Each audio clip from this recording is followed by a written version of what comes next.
Evening, welcome if this is the first time you've been on the channel. If it's not the first time you've been on the channel and you're watching another video, I thank you and congratulations, because I have no idea what I'm doing. But this is Can an Album Be Written, episode 12, and we're still working on breath.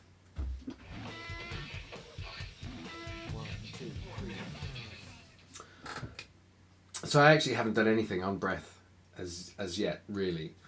Obviously I've done the performance, I've recorded it a lot of times, but I'll probably still need to do a few takes to get the guide acoustic down. I've got my template loaded up, which is the NT1A on the neck, the SM57 on the bridge, and then I've added in my standard sort of virtual drum track, which gives me that click track that I like. Now, I think I've said before, the reason I like doing it this way is it brings some feel into my performance. It adds dynamic to the, even if it's obviously very repetitive, but it's still, there's some fills, there's whatnot in there. So it adds that dynamic to the performance. And it does become integral to my performance, actually, and I do it for that purpose. I then have assumed that this is a laziness on my part, and it may be or it may not, I don't know. It works for me, but I have quite often used this to then build the drum track. And so what happens is, if this choice is kind of wrong, it can quite often throw off the process. I'll end up not investing in the song itself because, you know, it never feels right. But the reason that happens, I think, is because I end up layering stuff on top of this, and because this is integral to that first guide performance that I've done, it actually, you know, it becomes the thing that drives the creative process throughout, essentially.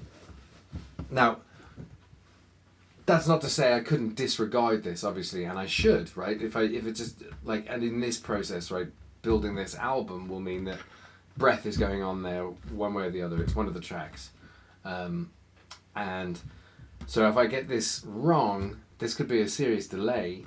Because I'm probably going to have to go back, take it out and start from scratch again. And it's interesting where I've ended up falling, because if you've watched any of the earlier videos in the channels, you may have seen one of them where I'm doing a performance of breath. It doesn't fit so much with this particular one. So, like I said, I've used these producer kits. Maybe I haven't said that yet. Sorry, this is my second or third take. If I haven't said that, and I'll cut this out if I have,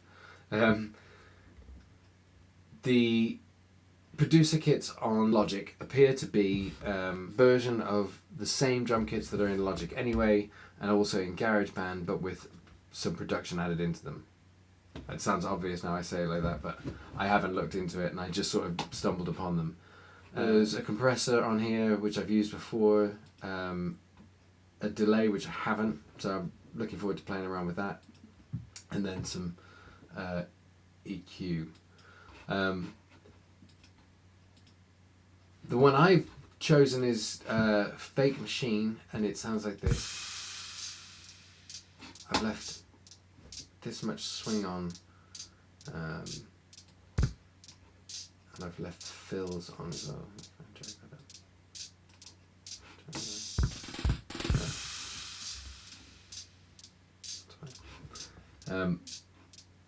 And he's just on Ian, who's my favourite guy now. He is just on simple bass drum, hi-hat, fills, like the fills. I've been through all of the drum kits, and it seems strange to me in some respects that this is the one that's ended up speaking to me as being the one I should keep with. So essentially, once I set obviously the tempo up here, I can just play this in an endless loop and go through each of these kits in turn. It will just cycle through the different sounds. And I went through pretty much all of them. I'm interested in learning how that performance that's in the earlier video then fits with this. Should be fun.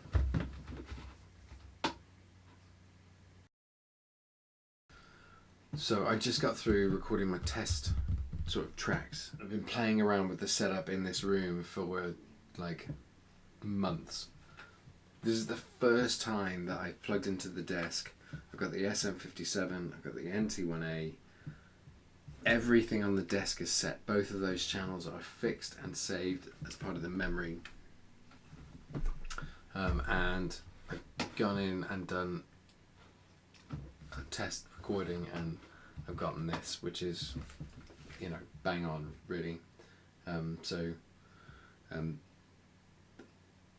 Feels like a real kind of moment, because it took minimum effort, like minimum, to get it sorted, and yeah, the results are just exactly what I kind of was after.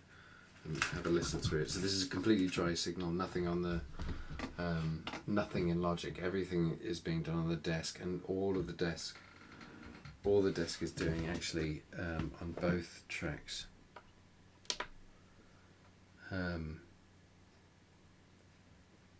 Right, so on the SM57 there's no EQ, it's all flat.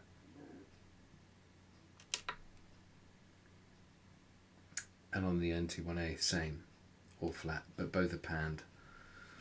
There's some compression, and the gain is set, so they're balanced. I'm just going to say one more thing.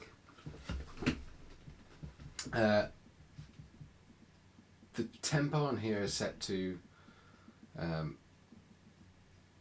6/8. So I've got a very good friend of mine called Mick Benyon, who was around here before COVID. So to give some context, we're in June of 2020 at this point in this video. So we're in the midst of everything. Pre all of this, Mick and I sat down and went through this song quite a bit, and he basically determined that it was in 6/8. So I've set the tempo to 6/8. So when you heard that beat earlier in the video, it was in 4/4. It's now moved to 6/8. I have to say, at this point in time, I agree with him. That's exactly what it feels right in this. So this is what it sounds like, and it takes me a little while to get into the time signature. So that's why I'm moving the along in the performance and playing from sort of the middle.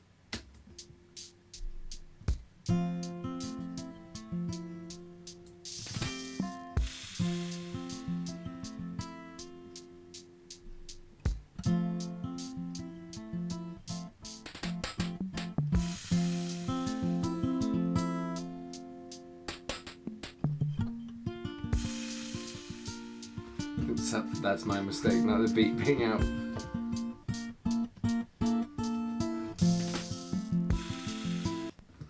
Anyway, this is all to say actually that I'm pretty pleased with that as a way of recording the guitar.